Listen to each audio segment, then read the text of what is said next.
Est-ce que tu peux te présenter et partager 3 mots qui sont importants pour toi? C'est super dur de cet exercice de se présenter. En fait, moi j'ai vachement de mal à décrire qui je suis parce que je suis pas simplement entrepreneuse qui finalement est le premier mot qui nous vient parce que c'est le mot qui décrit finalement notre premier métier. Mais en vrai, je ne suis pas que ça. Je pense que je peux plutôt me décrire par ce que j'aime. Et finalement, moi j'aime entreprendre, j'aime lire, j'aime écrire, j'aime faire plaisir aux gens, j'aime voyager, j'aime l'art, j'aime vivre des moments excitants, j'aime ressentir des choses dans mon corps, j'aime l'adrénaline. En fait, on fait un bao traditionnel, c'est une recette tradie de Hong Kong et c'est des œufs salés avec du lait de coco. On va mettre dans un bao moelleux et c'était mon dessert préféré que je mangeais tout le temps quand j'étais en Chine et du coup c'était important pour moi d'essayer de le reproduire ici. Et je suis contente parce qu'on a passé 15 000 ans à trouver la bonne recette et je pense que ça devrait être pas mal. J'aime créer, j'aime aussi rêver, j'aime rien faire, j'aime contempler, j'aime la nature. Et puis j'aime tout et son contraire aussi. J'aime beaucoup de gens et j'aime aussi être seule.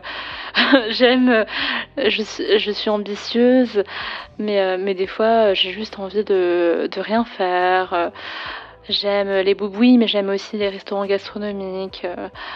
Qui je suis, c'est un peu ce que j'ai envie de partager finalement avec le monde, quoi, avec les gens. Et finalement, j'aime bien partager tout ce qui me touche.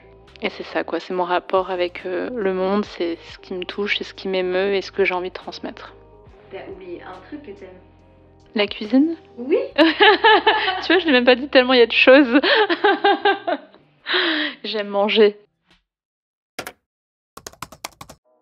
En fait, à l'origine, si j'ai voulu monter ce projet, c'est parce que je cherchais un projet qui ait du sens pour moi.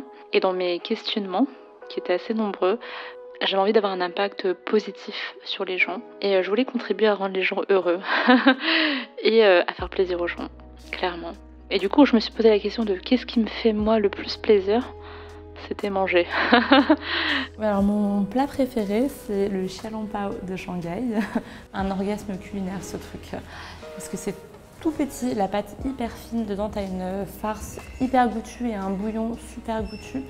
C'est complexe mais quand tu manges ça, tu ressens une émotion de dingue et je pense que c'est le plat qui me fait ressentir le plus de choses. Donc en fait, c'est de là que je me suis dit que j'avais envie de faire plaisir en mangeant avec de la très bonne cuisine. Et après, forcément, la cuisine chinoise parce que c'est relié à mes origines.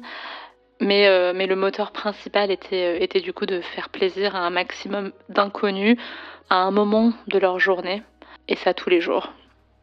En fait, pour moi, le plaisir, c'est un mélange de plénitude, de bien-être, d'excitation et de joie. Et du coup, c'est plein d'émotions finalement qui sont assez hyper fortes.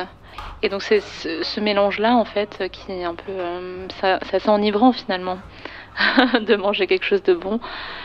Et au-delà pour moi du fait de se nourrir qui est finalement un besoin primaire, on arrive avec la cuisine à quelque chose de très beau et des sensations qui sont vraiment particulières, quoi. J'ai un rapport au plaisir très très très fort. Moi j'adore les plaisirs de la vie en général. J'aime vivre tout court. Et en gros tout ce que je fais c'est parce que ça me fait kiffer, ça me fait plaisir, quoi. J'ai besoin de ressentir des choses. Et je pense que si le plaisir aussi c'est important pour moi, c'est qu'il y a une espèce d'intensité aussi dans le plaisir. Une intensité émotionnelle qui me fait vibrer, qui me fait me sentir vivante. Et oui, clairement, il y a beaucoup de choix personnels, d'expériences de vie se font par rapport à ce que je ressens et du coup se font par rapport au plaisir que je ressens en les faisant.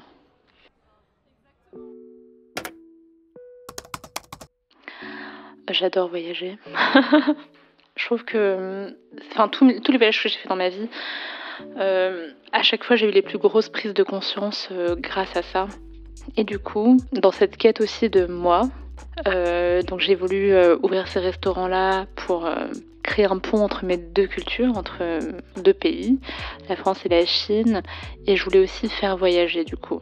faire voyager à travers l'expérience, à travers notre cuisine. Enfin, permettre en tout cas aux personnes de s'ouvrir à cette nouvelle culture et à ouvrir un peu son champ de conscience. Et ça, je trouve ça hyper fort parce que j'ai l'impression que ça contribue aussi utopiquement à créer un monde, je sais pas, plus ouvert, quoi. C'est aussi ce qui nous porte un peu au quotidien parce que même dans les équipes qu'on accueille en interne, tous les membres de la Bao Family, en fait, on a envie de leur faire vivre aussi un voyage. On a envie qu'ils déploient leurs ailes et qu'ils apprennent à mieux se connaître et qu'ils arrivent à identifier leurs talents. Et voilà, donc c'est un voyage aussi intérieur pour les membres de la Bao Family. Et nos maîtres Bao, c'est les mêmes depuis le début. Elles nous ont aidés à perfectionner les recettes. On a fait beaucoup de testing avant le lancement du resto ensemble. Et aujourd'hui, elles sont toujours là. Je pense que la chance qu'on a aujourd'hui, c'est d'avoir une équipe hyper solide. Je suis quelqu'un de très rêveuse et je crois que je voyage de nuage en nuage tous les jours. Parce que j'adore en fait découvrir, j'adore apprendre et je crois que c'est un peu l'essence du voyage que de faire des découvertes.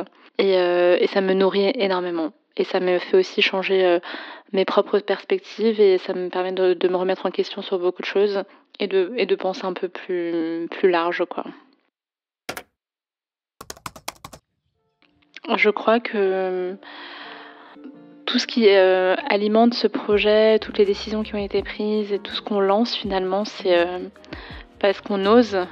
On ose casser des codes sur la culture chinoise, on ose aussi casser un peu les codes de la restauration traditionnelle, on ose lancer des choses qui n'ont rien à voir avec la cuisine, un magazine par exemple. On ose un peu sortir des sentiers battus, quoi. Et voilà, ça j'adore. Et la suite pour ces projets faut suivre, mais oui, ça va. C'est top parce qu'en fait, à chaque nouveau projet, un petit projet, on explore encore, on va un peu plus loin dans l'exploration de l'univers. Et... Ce qui est génial aussi, c'est cette profusion de demandes et de besoins permettent ça, quoi, cette recherche. Enfin, pour nous deux, c'est hyper intéressant de pousser le truc plus loin à chaque fois. Ouais, c'est trop bien. Et j'avoue que j'aime bien faire des choses qui n'existent pas et créer un peu des nouvelles voies. Et du coup, je crois que pour permettre ça, il faut avoir de l'audace et pas se poser trop de questions. Dès que je suis rentrée dedans, je me suis dit, c'était assez instinctif, je me suis dit, c'est ici, quoi. Où est-ce que c'est placé au niveau du canal, le lieu en lui-même, qui est assez magique, et la projection, enfin la vision. Je voyais parfaitement en fait ma cantine chinoise se faire là, quoi. Donc tout se combinait hyper bien, et même si l'investissement est énorme, je pense que ça vaut vraiment le coup. Pas vouloir non plus trop rentrer dans des cases et rentrer dans des codes existants, dans des schémas existants. Et ça, c'est vrai que c'est ce qui nous anime énormément au sein de Bao, et c'est ce qu'on fait à travers tout ce qu'on propose et toute l'expérience qu'on propose. Et c'est hyper excitant en fait d'inventer des choses qui n'existent pas. On a beaucoup tracé des chemins pour moi, que ce soit l'éducation de mes parents ou l'éducation que j'ai reçue à l'école. On nous apprend pas à écouter en fait cette voix qui est un peu son intuition, ou justement à sortir en fait des codes. On nous apprend plutôt à rentrer dans des cases. On nous apprend pas du tout à en sortir. Avant, j'étais complètement... C'était comme si j'étais un oiseau dans une cage, avec une envie, c'était de voler librement et de faire ce que j'avais envie. Et en fait, j'étais dans une cage. À partir du moment où j'ai décidé de sortir de ma cage, du coup, j'étais naturellement, je volais, quoi.